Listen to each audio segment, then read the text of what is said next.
Assalamualaikum warahmatullahi wabarakatuh. Sampurasun, dulur nu aya di lembur, baraya nu aya di kota. Tepang deui sareng simkuring Yayan Hadianto dina dongeng si Kabayan. Dina episode anu ieu jejerna si Kabayan ngaji kitab Yakulu. Pamirsa sadaya, kacaritakeun di hiji wewengkon, di hiji tempat anu masih keneh asri kututuwuhan, katingali keneh hararejo. Sawah-sawah ngararaplak empang, lalega, caina curcor, harerang, da bubuhan caina langsung ti pagunungan. Di tengah eta wewengkon, aya hiji pasantren anu santri mah teu pati loba tapi geretol ngajina. Dipingpin ku mitohana si Kabayan nyaeta si Abah Jago tea. Saban wanci asar, sabadana tepan berjamaah asar, para santri langsung ngalaksanakeun ngaji nyaeta ngaji kitab ari kitabna Jurumiyah jeung Yakulu. Si Kabayan minantu anyar eta teh. Kakarek sabulan rumah tanggana jeung nyi iteung. Can boga gawe anu puguh, anu tetep, anu cinek. Unggal sore, unggal ba'da asar, tos salat asar teh manehna nama kakarah sok nyokot jejer tuluy init ka empang mitohana empang si Abah Jago anu eta empang teh teu jauh ti madrasah tempat ngarajina barudak. Unggal sore cineluk di eta empang ngan dina sore harita si Kabayan ngarasa heran. Naon sabab? Sabab kira-kira geus satengah jam can meunang lauk hiji-hiji acan anu biasana sok celom giriwil da meureun laukna loba. Aneh si Kabayan dina hatena gegereneng. Aduh, nya kumaha ieu teh? Menang jadi eueuhan kieu lauk teh. Geus satengah jam. Alah, tobat Gusti. Ari kamari tapi kababari milihan oge. Hayang lauk baradag bisa, hayang lauk laletik bisa. Kamari mah kumaha hayang. Lamun hayang nila hungkul pas menang lauk emas. Kamari mah pan tinggal picinan lauk emasna. Nah, ari ayeuna teu meunang hiji jajan. Aduh Gusti. Heuheuy deudeuh. Kulantaran berenang temenang wae. Ngaco we pipikiran ngacapruk ka ditu ka dieu. Nya ras inget. Alah sia euy. Boa-boa ku barudak santri teh lauk teh peuting dipaokan. Heeh. Mah nya ngadadak areueuh kieu.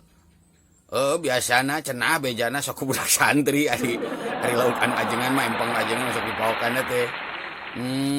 Ieu mah lain nyindiran ka Pak Uhud jeung ka Pak Koni lain ieu mah.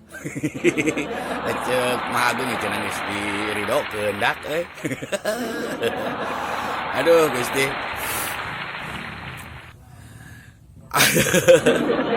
Ampura. Jadi inget ka Pak Epul. Ayeuna mah Pak Epul teh beda. Cek Abah kamari mah tagog santri mu ngaji, ayeuna mah tagog santri getol ngaji unggal sahrian aya wae. Aduh, Assalamualaikum Pak Epul. Tah kitu si Kabayan teh kulantaran meureunnan geus ngaco pipikiranna ka itu ka dieu teng geus rada potak kana jejeurna ngalamun. Nya kadenge tah anu ngaji, ari ceuk si Abah Jago teh nu ngaji nu ngawurukanana. Jog, ganti kitab dajang euy. Barudak ngaraeng, kitab naonan Bah? Yakulu. Kadenge ku si Kabayan. Oh, ngaran kitabna teh eta cek si Kabayan. Samemeh di logatan jeung dijelaskeun ku si Abah Jago barudak nalar heula seperti biasa, nalar bet-bet Yakulu. Timimiti bet kahiji Yakulu badam didil jalali terus nepi ka bet ka opat nyaeta falainu intuf tabimadin faksiri audumma aftallaha fil ghabiri. Kadenge ku si Kabayan hawar-hawar meureunanda awor jeung sora cai anu ngocor tina pancuran anu ngocor ka eta empang. An kulantaran bulak-balik mah meureunnan lumayan we ku si Kabayan katangkep oge utamana nyaeta bet kaopat anu unggalna tadi ku barudak geus disebutkeun. Fal ainu intuf tabi madin faksiri aldumma faftah laha fil ghabiri. Si Kabayan diapal-apal we eta ku si Kabayan teh. Ngaran kitabna ejeung nadomanana bet kaopat. Kulantaran lauk teu meunang wae eueuh nu nyangut-nyangut ieu jejer bangkar. Tuluy jejerna dibedol diberesan balik ka imah. Sup ka dapur, culang cileung. Ningalian ret kareret aya boboko, aya dulang, aya hihid gitu. Di luhur aya boboko gitu. Katingali aya hihid. Tuluy ku si Kabayan dicokot eta hihid, culang cileung. Nah, deket rak anu aya lumur di dinya, lumur jangan baheula. Di gigireunna tabelah ditueun lumur gitu. Aya kertas, tetela eta kertas teh kertas cangkang semen. Dicokot ku si Kabayan, dibungkuskeun kana eta hihid. Sehingga katinggalina teh jiga kitab anu sok dikarelek ku barudak. Santri baheula mah pasti ngalaman lah. Kitab supaya awet, supaya lila, teu gancang ruksak jilidna sok dibungkus ku cangkang semen. Teuing ka barudak santri ena ngalaman teuing teu. Gejlig si Kabayan indit jut turun tina golodog jalan dapur. Init maksud erek ka madrasah. Si Kabayan mah turun ti dapur, si Abah mitohana hanya ti lawang hareup. Barang ngingkig ka ditu ngadeukeutan ka madrasah, pek teh geus bubar. Ngajina barudak kalaluar ti madrasah. Si Kabayan anu ngelek eta kitab atawa hihid teh anu dibungkus ku kertas semen jiga kitab katingali.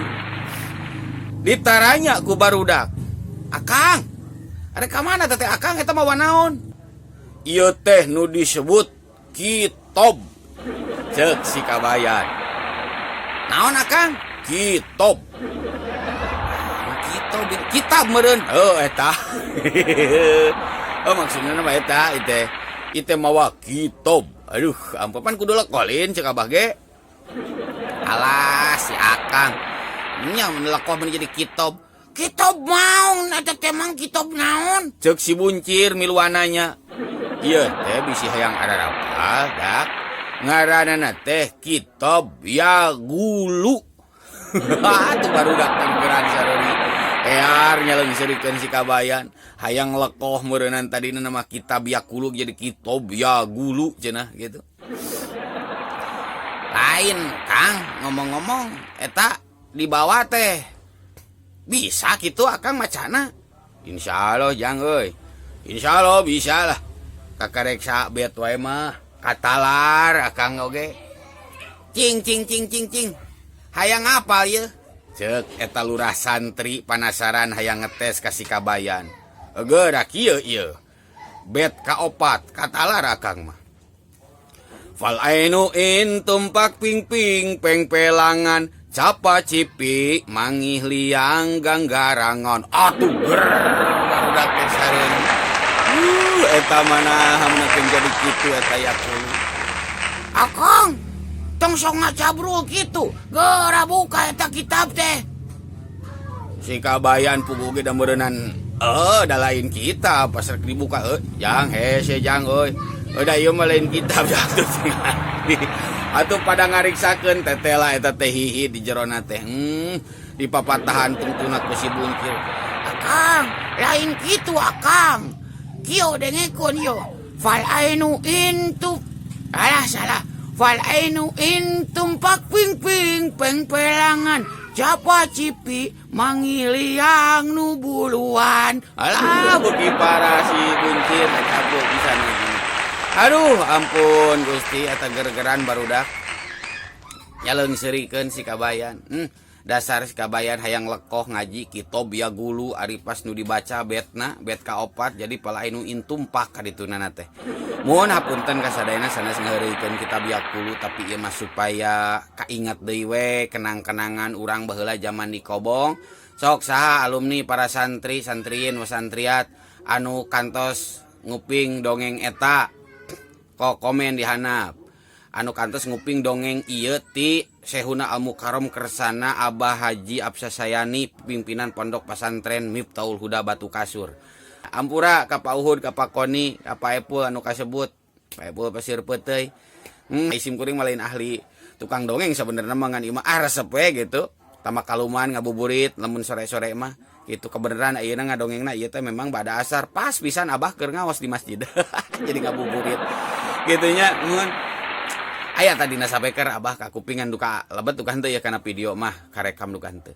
Mohon pamirsa sadayana dulur nu aya di lumur badaya anu aya di kota simkuring si Jamit mungkur. Wassalamualaikum warahmatullahi wabarakatuh. Permios.